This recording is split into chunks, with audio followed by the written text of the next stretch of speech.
অন্যদিকে 11 জন দল বাঁধতে হয়। তাই 2 দল বাঁধলে কানারি, আচ্ছা এখানে কে কে দেখি কোন দলে কানারি পক্ষে কে কে খেলবেন একটু হাত উঠান তো দেখি মা। বাবারা কানার দিকে কে কে আছে হাত উঠান।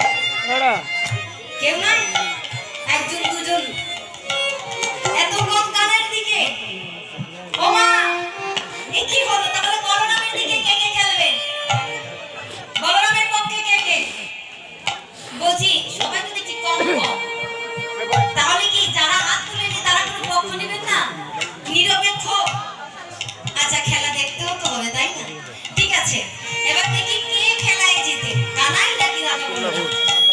এবারে কি করলেন, এবার শ্রীদাম সুদাম গেলেন কানাইয়ের দিকে আর সুবল গেলেন বলরামের দিকে।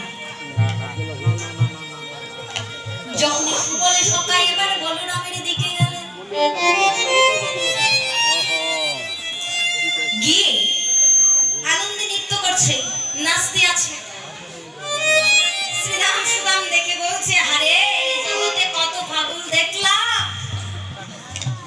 কিন্তু সুবলের মতো পাগল আমি দেখিনি। বলছি এই সুবল তুই কি পাগল হলি? শ্রীরাম সুদাম রেখে রেখে বলছে, যখন এই কথা সুবল বলছে, ভাই রে শ্রীরাম আমাকে এমন করে বলছিস কেন? বলছি তুই যদি পাগল না হতিস খেলার আগে কি কেউ নাচে? খেলায় হারবি নাকি জিতবি সেটারই তো কোনো গ্যারান্টি নেই, আর তুই আগে নৃত্য করছিস। তখন সুবল একটা মনের কথা বললেন, বাবা এটা কিন্তু খুব গুরুত্বপূর্ণ কথা, মনে রাখবি। কি কথা বললেন? ভাই রে তুই সত্যি বলেছিস, এই জগতে সবাই পাগল, এবারে পাগল ছাড়া দুনিয়া চলে না।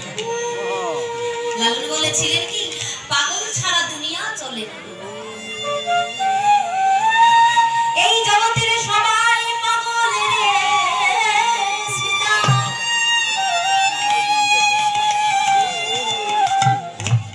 শুধু আমি নই পাগল রে সুধা। কেউ হলো গানের পাগল, কেউ হলো আবার টাকার পাগল, কেউ বা